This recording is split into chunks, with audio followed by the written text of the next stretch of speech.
Well, hello and welcome to Understand Men Now. I'm Jonathon Aslay of jonathonaslay.com, and I'm so excited to be doing this live stream for you today. Our topic, proof he's emotionally interested in you. The 5 signs. We're going to share that in a moment.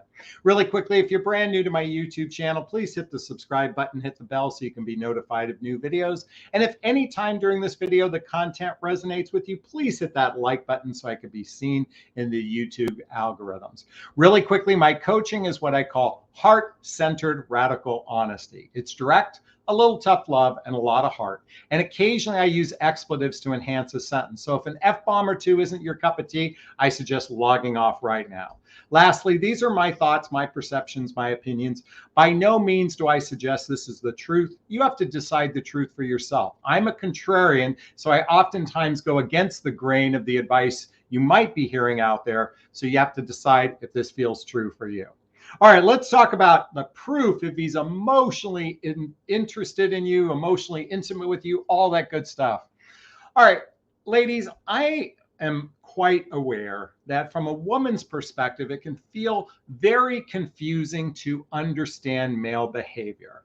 Let me repeat that. It can be very confusing to understand male behavior. In fact, oftentimes men give mixed signals. A lot of times they operate one way and they do something else. And while that's true for men, I'll say it's true for women as well. Human beings can oftentimes be incredibly dysfunctional in the way they operate in the world. So this is the reality we're dealing with here today. And so I'm going to lean into a conversation today to help you gain some clarity, because I recognize that many of you get confused because men were taught to be the hunters, to be the chasers in the relationship process. And since they're oftentimes hunting and chasing sex, they're leading very demonstratively, very effusively, very much, coming on strong, that it might give the impression that they want a serious relationship. I'm going to repeat that. It might give the impression that they want a serious relationship. In fact, even their own words might say that they want a serious relationship. How many of you have been in the dating process? You talk to a guy and you say, I'm looking for a relationship. And he says, I'm looking for a relationship too. And you date him for a few weeks, a few months, whatever it is. And all of a sudden, it seems like he switches. He turns around and says, I'm not looking for anything serious. Well, this often is a result of miscommunication between men and women, because what you might perceive a relationship, let's just say you perceive a relationship here, he perceives the relationship here, that mismatch, that space in between, that's called drama, because you have set your standard of your expectation here. And in his mind, let me reframe that. It's not an expectation. Your reality of a relationship is here. His reality of a relationship here, and that space in between oftentimes is drama. Because whenever we have an unmet expectation, and especially when we're in a romantic relationship, we oftentimes point the finger at our partner for not filling that void. Repeat that. We point the finger at our partner, not filling the void, instead of really recognizing that the perception of what you think a relationship is might be quite different than the way he thinks of a relationship is. So we've just set the stage on why men are confusing and why this can be very challenging. So I'm going to lean into the conversation of how to determine if he's, to give you some proof that he is capable of emotional maturity, that he's emotional intimacy. And give me 1 second to explain. I just have to do something really quickly.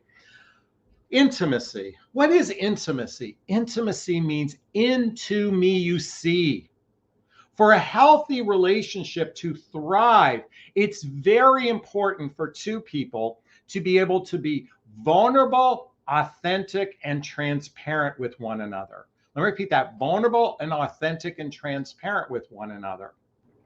And true intimacy is that capacity to be able to share your deepest, darkest fears, insecurities, what keeps you up at night, knowing that it's a safe place to speak to this person. And I want to give you some context here. I want you to think about your own individual best friend. I'm going to assume that you have a best friend out there. I have a best friend. I have several very dear, close friends in my life. And many of these close friends in my life are people that I can share my deepest, darkest truths with them, knowing that I won't be judged. Oftentimes, I reach out to them to get feedback to help me in my life. So I don't feel fear in speaking my truth. And one of the fundamentals of what love does in relationship, or what I say what love would do, is be able to speak your truth in relationship from a kind perspective. And if you're not familiar with my book, What the Heck is Self-Love Anyway? There's a link below to get all my recommended books. Chapter 1, Speak Your Truth with Kindness. Here's what I've witnessed from so many women is that you feel fear to speak your truth in relationship, and men equally fear speaking truth, because what's missing in many of the relationships is a real deep rooted friendship. What I mean by friendship, I mean that ability to share your fears, your doubts, your insecurities with someone, knowing it feels safe. And so many relationships are missing this fundamental piece. It's not about communication. It's about genuine friendship that's missing in the relationship. Here's the thing. If you're in relationship with an emotionally immature person, maybe they're selfish, maybe they're impetuous, maybe they're quick to judge, maybe they're in victim consciousness, whatever it is. Maybe their actions don't consistently match their words. It's going to be very difficult to know if he's capable of emotional intimacy. And today I'm going to give you the 5 signs to determine, giving you the proof that he's capable of that emotional intimacy, that he's capable of leaning into me you see, into me you see. I have a podcast called the What Would Love Do podcast, and it's all centered around the idea of what would love do and how would love respond. And that's how I invite you all to lean into this conversation today, and to recognize that what I'm about to share with you is what people who genuinely love each other operate from this premise. So I'm going to put on my trusty glasses, and I'm going to share my notes here with you. Proof he feels emotional intimacy when he's with you, those 5 signs. And let me just say this is true for women as well as men. I'll repeat that this is true for women as well as men. So one of the signs that you know he's capable of emotional intimacy is that his actions consistently match his words. His actions consistently match his words. In other words, when he says he's going to do something, he follows through with it. When he says, hey, let's get together next weekend, he doesn't at the last minute flake out on you saying, I'm going to go play golf with my buddies. He's consistent with his words. And while there's going to be things that come up in life. Oftentimes our children take priority. Oftentimes our work priority. It's the consistency that the actions match words. And when you're with a man who does live up to his word on a regular basis, especially when it comes to making plans with you, spending time with you, following through with that commitment that you should go to vacation together. That's a great sign and proof that he's emotionally intimate with you and invested in you. Okay, number 2, he operates from a place of victor consciousness and not victim consciousness. Okay. Unfortunately, here in the United States, we are suckling on the nipple of victim consciousness. We are a rather dysfunctional band of human beings here in the United States. In fact, if you haven't seen my most recent emotional maturity relationship skills chart, I'm going to show this to you. By the way, I just want to point out at the bottom, this is not a fact. This is merely my opinion, but I roughly believe that 20% of the population have clinical emotional issues going on in their life. I mean, they are absolutely clinical. And then roughly about 20% of the population, this is true of men and women, are rather healthy with their emotional maturity and relationship skills. And most everybody in between, that 60% is dysfunctional, because the vast majority of people have done little to heal their childhood wounds and traumas and adult traumas that cause negative patterns and limiting beliefs in their life, which oftentimes leads to victim consciousness and not victor consciousness. And as I said before, we are suckling on the nipple of victim consciousness here in the United States. Okay, so he operates from a place of victor. He's not pointing the finger, and he's taking personal responsibility for his choices. And by the way, when I say he, I mean men and women take personal responsibility for their choices. When two people can take personal responsibility for those choices, that's a great sign of emotional maturity. And a good example of this would be when someone talks about their past relationship and they throw their previous partner under the bus as their being the problem in relationship. I know as a single man dating, I've talked to women, and almost every woman I've ever dated, it's always the man's fault why the relationship ended. And I've spoken to men, and every single one says it's the woman's fault. A true healthy person takes ownership and says, I was partially responsible for the ending of a relationship. And that's a great sign of victor consciousness and not a victim. I'm a victim. I'm a victim. And listen, unless you have to call a doctor, a policeman, or an attorney, everything else is consciousness in my book anyway. All right. Number 3. An emotionally mature person who seeks that proof of intimacy, he knows how to fight fair. And fighting fair simply means you listen to the other when you're going to have a disagreement. And everybody, folks, we're all going to have disagreements in relationship. It's natural to have disagreements in relationship. Here's the thing. Fighting fair means you listen to the other person's point of view. You accept that person's point of view as being true for them. You listen to their point of view, and they do the same for you. Because when two rational people have a disagreement, it's about sharing point of view and accepting the other person's point of view as being true for them. Unfortunately, emotionally unhealthy people operate from a place of, I've got to be right. I've got to be right. So when there's a disagreement, it's you're wrong, I'm right. That is a sign. That's not the proof you need when you want to be genuinely intimate with someone. You want to be with someone who's going to listen to your point of view and accept it for being true for you. Now, that doesn't mean you can't agree to disagree. It merely states that they accept your point of view as being true for you. That's what a grown-up person does in a relationship. In fact, if you really want to lean into a grown-up being in a relationship, I highly suggest reading the book, How to Be an Adult in Relationship. How to Be an Adult in Relationship. Sadly, most human beings, men and women alike, are operating like children. They're operating from that impetuous, it's about me, me, me, me, me. And ladies, just because you give more in a relationship doesn't make you any more healthier to be in a relationship. Giving more than somebody else does, that drama is on you, not on them. You know what? I'm a believer of a relationship being a 2-lane street. You equally invest in each other throughout the entire relationship. And sure, there's going to be times when you're investing more because of maybe someone's sick and they're in their bed. You're going to take care of them. That means you're giving more. And hopefully they do the same for you. It's a balanced relationship and effort. So, number 3, learning how to fight fair. Number 4, empathy. Now, empathy isn't just I can feel your feelings. Empathy means you care about the other person's feelings, and to take it a step further, it's you care about your own feelings. As I said before, in my book, What the Heck is Self-Love Anyway?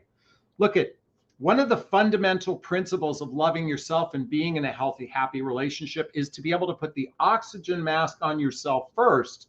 Just like when the flight attendant says, in the case of cabin pressure change, if you're traveling with small children, put the mask on first. Empathy starts with oneself. It's not that you can just feel the other person's feelings. It starts by caring about your own feelings and then caring about the other person's feelings and maybe even being able to feel their feelings. That is genuine empathy. And when a man or woman operates from empathy, they're in a much better position to be intimate with their partner. And I don't mean intimate, the penis and the vagina intimate. I'm talking about into me you see. Into me you see. Intimacy. And lastly, number 5 is transparency. As I said earlier, vulnerable, authentic, and transparent. If it's material to the relationship, then it's highly important that two people discuss the material, things that are material to the relationship, and to be transparent. So when you've been with men who have been very stoic and unable to share what's going on, especially if it can affect you, that's not a healthy human being. That's a dysfunctional human being. That's a selfish human being. That's a myopic human being. If it's material to the relationship, now we all need time to process information. So I don't mean you have to say it right away when it happens, but when you've had time to process something, if it's going to affect the relationship, then genuine intimacy means you're going to be transparent with your partner because it's important to them as much as it is important to you. And I'm here to advocate deeper transparency in relationship, because if people were more transparent, it wouldn't be as dysfunctional out there as it is. And as I've said before, it is a fucking clusterfuck out there in the dating realm. And look, I'm your big brother. I wish I could be out there with the shotgun on the first date, pointing at the guy saying, look, what are your intentions with my little sister? Folks, I have to encourage you to be your own protector, because I can't always be there for you. And it starts by learning how to ask better questions right from the very first date. And if you need some support with that, check out the link to a free discovery call with me to see if working with a coach is right for you. That's my area of expertise, teaching you how to determine true compatibility, how to ask the right questions based on your personality, and how to vet for emotional maturity so you don't spend time with the wrong guys. And again, look at 20% clinical issues, 80% dysfunctional. If you want to have a chance at that 20% healthy, what's the definition of insanity? Doing the same thing over and over again and expecting different results. I'm here to offer an alternate way for you to approach the relationship process. Does that make sense? If it does, give me a thumbs up right now. I'd really appreciate it. All right. This would be a great place to move to our Q&A portion of this live stream. And if you're listening to the audio recording, I am shooting this live right now. There's a chat box in the YouTube channel. If you want to post a question, write the word question, then post the question thereafter. That way I can find it. Or you can purchase a super sticker, super chat. The funds from the super sticker, super chat goes to a scholarship fund that I created in the name of my son, Connor Aslay. That's a picture of him right there and right there. That's my son who passed away a few years ago. In his name, I've started a fund to help defray the cost of personal development. And there's a little $ in the chat box. So if you purchase a super sticker, super chat, write your question, I'll get to you quickly. And by the way, last time we did a live stream, nobody invested in the Connor Fund. So I really hope some of you jump in and make an investment in the Connor Aslay Scholarship Fund, because I'm going to be donating some more money to a few outstanding charities, and I really would appreciate your support. All right, time to jump into our Q&A. So I'm going to scroll through the board really quickly to see if there's anything there. Actually, before I do really quickly, I want to share something personal with you all, y'all.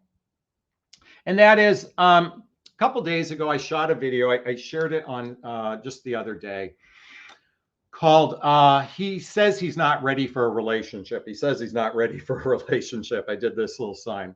And I shared something very personal and very vulnerable about myself. And I shared how I feel as though I'm experiencing what's called dating fatigue. Dating fatigue. And what that means is it can be very exhausting spending time trying to get to know another human being and then it not go anywhere. Let me repeat that. The dating process can be very exhausting and very fatiguing. Fatiguing? Well, you know what I mean. When you invest time and it doesn't go anywhere, and when you've done this 1, 2, 3, or 4 times, it can be, or dozens and dozens of times, it can be rather exhausting. And I noticed a lot of human beings are experiencing dating fatigue. I shared with you my own personal experience. Now, a couple people said, well, if you're feeling dating fatigue, don't date. I am genuinely like to be in a fully committed relationship. I mean, with the right person. Let me repeat that. I want to be in a relationship with the right person. And yes, I'm a little bit burnt out in the process. But let me tell you something.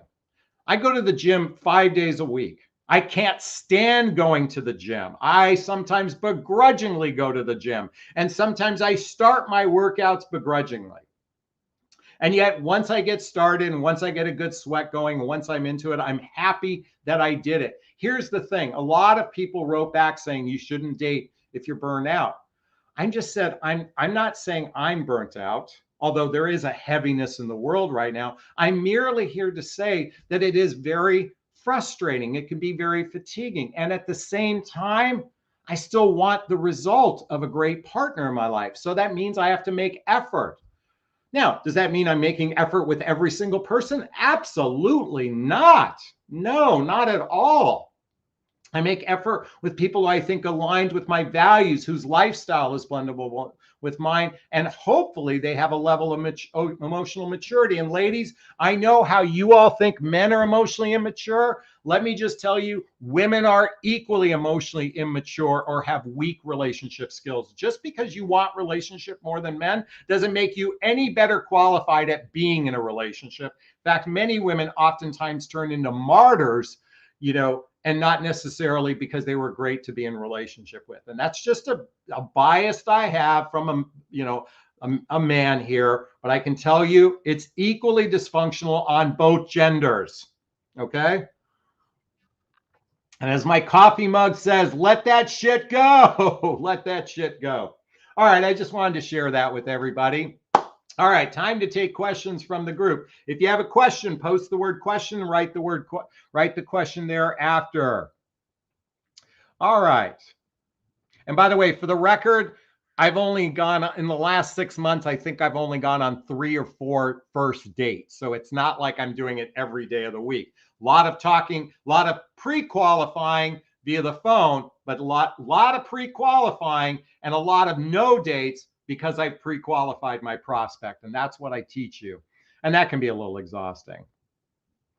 Christina says, now I want some coffee. I get it. All right. Are there any questions for me? Okay. Go girl. Go to girl says. Question. Should I start all communication as texting, calling when I do through they answer right back? I don't understand your question, go to girl. Should I start all the communication as in texting, calling, etc. When I do though, they answer right back? I'm a believer. I think what you're asking is, should you initiate conversations? I'm a big believer that men initiate conversations and women initiate conversations. I like to think of it like a good ping pong game. You make effort, they make effort. They make effort, you make effort. You make effort, they make effort. Do you get it? It's like a ping pong game. If you're constantly making all the effort, that's not a good sign. If they're constantly making the effort, that's not a good sign. Human beings should mutually make effort in the initiation of communication. That's the way I view it, and that's the way I suggest it for you. So great question there. Thank you so much. All right, let's go swimming. Oh, Alexandra, thank you so much for the $2 super sticker. Big hugs to you, Alexandra. I really appreciate it. Leanna says, anything worth having is worth putting in the effort. I agree. Way to go. Marie says, question. How many chances should you give your partner whose actions don't match their words? Sending you a big hug and kiss. So thank you so much. That's a tough one because it's not based on a number. It's based on consistency. And it depends on, we all have lives that may cause us to be, not consistent with our words. Okay. But I'm thinking the ratio should be no more, for every 8 times you're consistent, maybe 2 times you're not consistent out of 10. Okay. But if it's 2 times out of 10 you're consistent, that's a time to say, go fuck off, buddy. I'm sorry, I'm being blunt, but I cannot stand inconsistent people. My younger brother is one of those guys who are always late. And finally, I just go, look, if you're going to be late coming to my home, I'm not going to be here when you get here. And I love my brother with all my heart, but he used to be very late. Now, because I set a boundary, he's not late anymore. I have another friend that's the same way, and I set a boundary and they're not late anymore. Setting boundaries simply says what's okay and what's not okay for you. So set a boundary, and if they're not able to meet you with that boundary, then maybe they're just not aligned to who you are and what you want, because you're not aligned to who they are and what they want. And what they want is inconsistency, and what I think you want is consistency. So I'm here to say, set a boundary. Again, if it's 2 out of 10 times, it's not a big deal. If it's 8 out of 10 times they're inconsistent, set a boundary, or tell them, take this job and shove it, motherfucker. I'm sorry. Sometimes you have to tell people to fuck off. I once had a woman she told me to fuck off. And that was the greatest gift she ever gave me, because it was a wake-up call that I needed a big kick in the head. I'm here to say, ladies, it's time to tell men to fuck off when their behavior is erratic, and not from listen. They might think, by the way, they're going to think you're crazy. They're going to think you're psycho. They're going to think you're bipolar. They're going to think you're borderline. But sometimes you just got to tell people to fuck off. And I know that might not sound like what love would do or how love would respond. Yes, it is. Sometimes people need a kick in the ass. Here in the United States, we are a snowflake society here. When I was growing up, there was corporal punishment when you did things wrong. Nowadays, children can walk all over their parents because the parents are afraid that they, will call the police on them. You know what? We need a little bit more tough love instead of this, let's just be protective of everybody's feelings because we don't want to shame them. And listen, I'm not a big proponent of shaming someone. And at the same time, some people need a kick in the ass. It's like the book I continually recommend.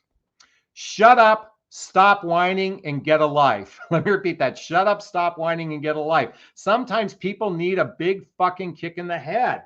And so please forgive my languaging on this one. This one I'm very passionate about, because it's time to stop screwing around. Set your boundary, set your standard, express your boundary. Sometimes give them a kick in the balls, not literally, figuratively, I mean.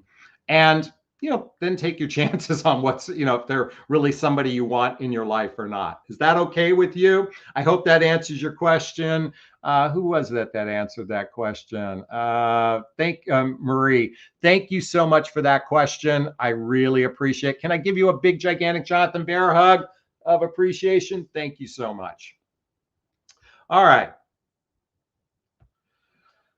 Question from Susan. What do you do when a guy always wants you to apologize? What do you want to do?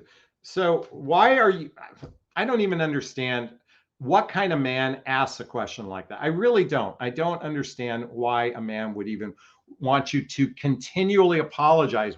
Now, listen, healthy communication. I really want to recommend this book right now. Nonviolent Communication by Marshall Rosenberg. Nonviolent Communication by Marshall Rosenberg. If couples would read this book together, they'd have a greater chance of relationship success, along with, and I'm going to do my little disclaimer, ladies, before the penis goes inside the vagina, read the book 8 Dates to determine if you're on the same page, if you want a relationship together. Listen, I just got off the phone with a woman who's in a 6-month relationship. I go, and she's not even sure if they're in a committed relationship because she went in casual. And now she's left with the aftermath because his standard. Listen, ladies, I'm going to shoot a video on this.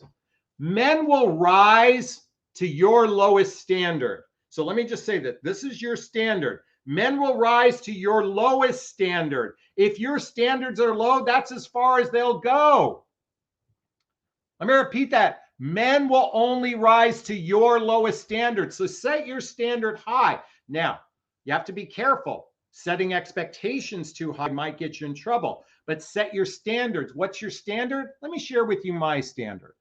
I'm looking for a relationship where we spend 3 or 4 days and nights a week together, doing shared activities, hobbies, mutual interests, spending time with family and friends, traveling together, teamwork building skills, both in our personal and professional life. Intimacy, both physical and emotional intimacy that leads to either moving in together or getting married. That's my standard. Know your standard. If you need some help, schedule a discovery call with me because that's my area of expertise. By the way, there's a link below in the description. Stop setting your standards so low, especially when it comes to, are we in a committed relationship? Ladies, before the penis goes in the vagina, talk about this shit. That's my invitation for you. All right. Thank you so much for that question. I really appreciate it. Elaine says, I love the playing ping pong. Exactly. Thank you so much. Declan's World question. I've been having a great relationship with a man for over a year, but I'm so scared to have a talk with him for fear I'll mess things up. How can I approach it without pressure? Great question, Declan. Now, coming back to my book, What the Heck is Self-Love Anyway? Chapter 9. Let's go to chapter 9. Read it. If it's sincere and from the heart, you can't say the wrong thing. Speak from your heart. Speak from your heart. What is it you want to say? Sweetheart, I recognize that in this relationship, I want something more substantial in this relationship before I continue to invest anymore. And I'd like us to have a serious discussion on where we both see this relationship going to see if we're on the same page. I'd like to have a conversation. It can be as simple as that, Declan's World. Just come from your heart because you can't say the wrong thing to the right guy. Great question. Thank you so much. All right. Folks, I want to be candid with you. My back is acting up again a little bit, and I'm probably going to wrap up this live stream a little bit early.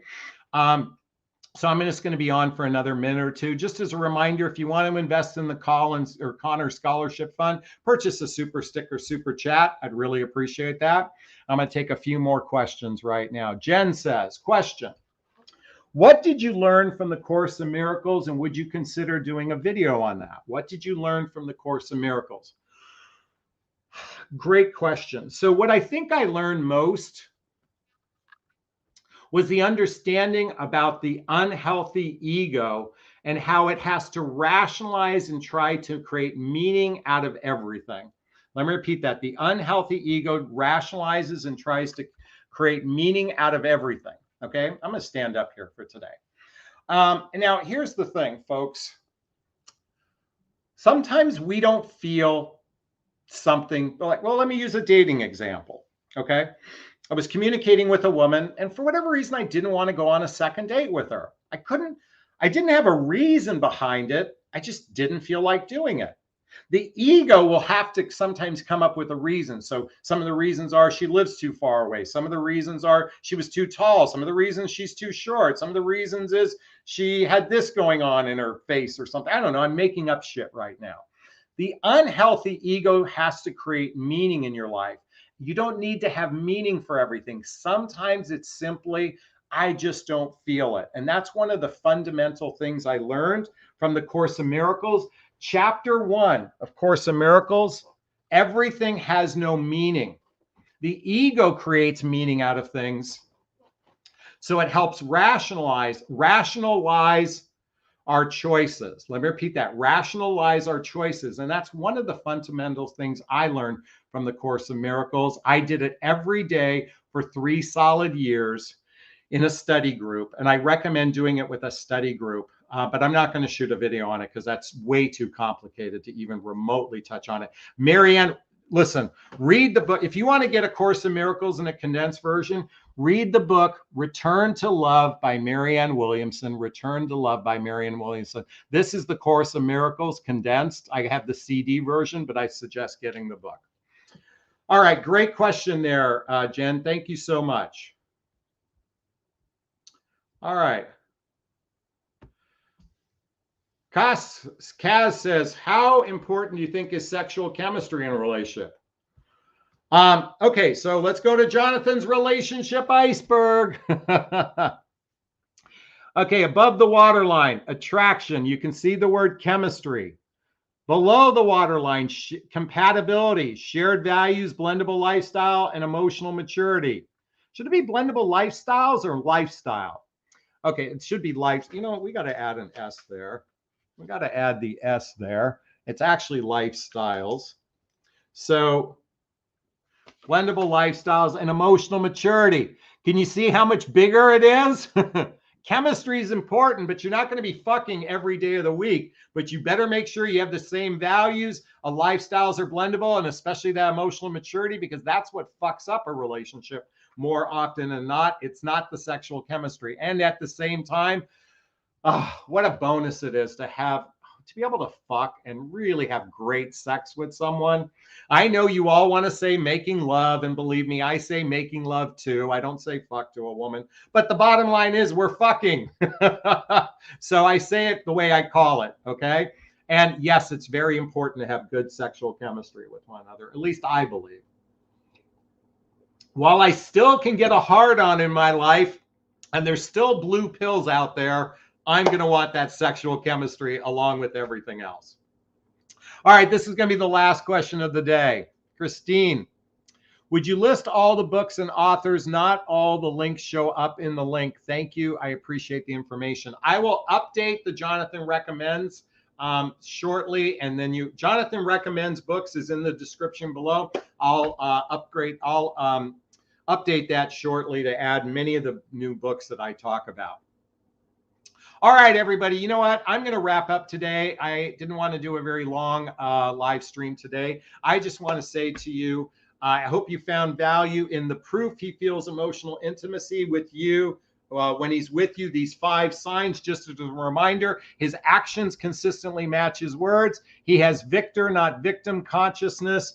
He knows how to fight fair. He has empathy both for himself and for you. And lastly, there's transparency. If it's material to the relationship, he'll be transparent.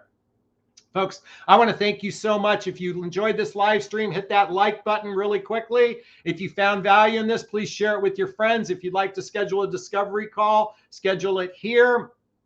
And if you'd like to join my group called Midlife Love Mastery, there's a link below. This group allows you to have direct access to me on a regular basis where you can ask me questions, and I shoot personalized videos just for you. So if you'd like to connect with me and for me to shoot videos for you, go to my group called Midlife Love Mastery in the description below. I want to thank you so much for allowing me into your life today. Please share my YouTube channel with your friends. We're going to wrap up today as I always do. First off, giving myself a big, gigantic Jonathon hug of self-love. I'm going to reach into the camera and give you a hug of love if that's okay. I'm going to ask you to turn to someone, a pet, a teddy bear, a pillow, and give it or them a hug of love, because hugs are a great source of love. And let's face it, we could all use more love in our lives. Thanks a bunch. Bye now. Bye-bye. Bye, Linda. Bye, Elaine. Bye, Yasmin. Bye, Kitty Cat. Bye, y'all. Thanks, everyone. Purchase a super sticker before you wrap up.